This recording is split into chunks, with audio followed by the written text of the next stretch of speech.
भाई जो गुरु वचन पे डट गए, कट गए फंद 84 के। कबीर सतगुरु के उपदेश का सुनिया एक विचार, जय सतगुरु मिलते नहीं जाते नरक द्वार। सोचो यदि हमें गुरुदेव भगवान ना मिलते, ये कबीर परमात्मा हमें ना मिलते, हमारी सुध ना लेते, हमें भक्ति से ना जोड़ते, अपनी शरण में ना लेते, आज आप और हमारा भी वही हाल होता। वही दुर्गति से हम 2 रोटी के लिए 24 घंटे भटकते रहते। जैसे हमारे रिश्तेदार, हमारे यार दोस्त, हमारे अन्य परिचित और अन्य जगत वाले सुबह 5 बजे उठ जाते हैं, ना नहाने की सुध, ना धोने की सुध, ना टाइम पे खाने पीने की सुध, और गधे और बैल की तरह सारा दिन कमाते हैं 2 रुपए के लिए, और फिर भी उनके शौक पूरे नहीं होते, उनके काम पूरे नहीं होते। इतना मेहनत करने के बावजूद भी, बैल की तरह कमाने के बावजूद भी, जब घर में कोई शादी विवाह आता है तो उनको कर्जा लेना पड़ता है, कर्जा। और सोचो आप और हमें परमात्मा ने इन कर्जों से, व्यर्थ की परंपराओं से, इन रीति रिवाजों से, कुरीतियों से एक झटके में दूर कर दिया परमात्मा ने।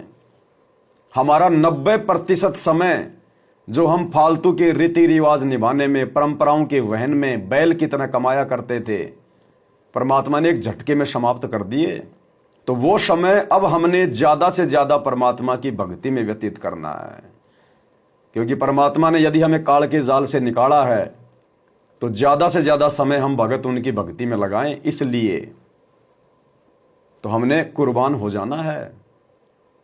तो सतगुरु के उपदेश का लाया एक विचार, और जय सतगुरु मिलते नहीं तो जाते नरक द्वार। यहां भी बैल और गधे की तरह सारा जिंदगी काम करते और बुढ़ापे में दुर्गति होती, वो अलग है। क्योंकि भाई और बहनों, सुख प्राप्त होना ये हमारे पुण्य कर्मों के ऊपर होता है, और भक्ति जीव करता नहीं, अपने परिवार का पेट पालने में पूरी जिंदगी लगा रहता है।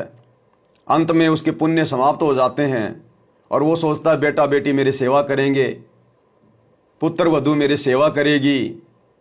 भैया सपने की बातें, सपने की बातें।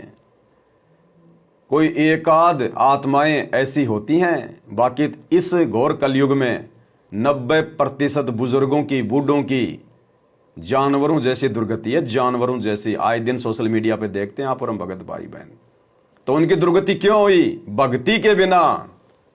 पूरी जिंदगी उन्होंने अपने बच्चों के लिए कमाई की, उन्होंने अपनी आत्मा के कल्याण के लिए कभी सत्संग नहीं सुने, साधु संतों की खोज नहीं की, और साधु संत भी मिले तो नकली, पाखंडी, जो उनको कुछ दे नहीं सकते थे। तो बिना भक्ति के, बिना भक्ति धन के अंत में जीव की इस प्रकार से दुर्गति होती है, और मरने के बाद फिर नरक में जाता है, 84 लाख योनियों में जाता है। बैल बन के उसी घर में आएगा, फिर पूरी जिंदगी कमाएगा लट खा खा के खेत में।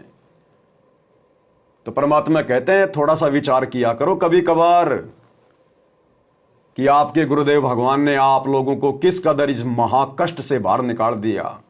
आपका ये जीवन भी सुखमय होगा, और शरीर त्यागने के बाद तो कोई कष्ट ही नहीं, कोई दुख ही नहीं, सीधे सतलोक में अखंड सुख भोगेंगे।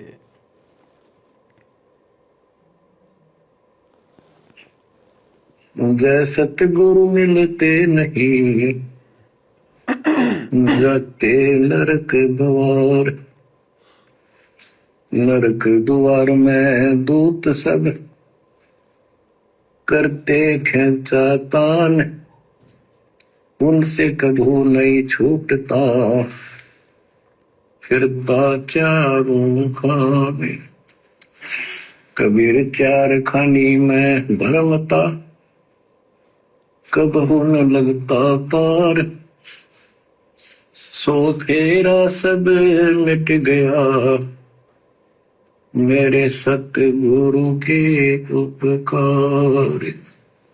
सतगुरुदेव भगवान के उपकार के कारण, उनके विशेष आशीर्वाद के कारण, उनके रहमो करम के कारण आप और हम भगत भाई बहनों का 84 लाख योनियों का वो महाकष्ट, जिसके विषय में हम कभी सोचते ही नहीं है, एक झटके में समाप्त कर दिया। भाई और बहनों, हम एक कुत्ते का जीवन देखें, एक गधे का जीवन देखें, एक बैल का जीवन देखें, किस प्रकार से उसकी दुर्गति होती है पूरी जिंदगी, और अंत में जानवरों की मौत किस प्रकार होती है।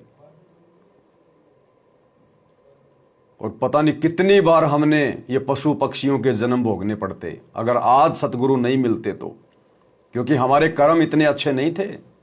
और कर्म अच्छे हो ना हो, ये मनुष्य जन्म तो एक बार ही मिलता है 84 भोगने के बाद, फिर दोबारा से 84 का चक्कर, और 84 में भी ना जाने एक एक योनि में कितनी बार जन्म लेना पड़ता है।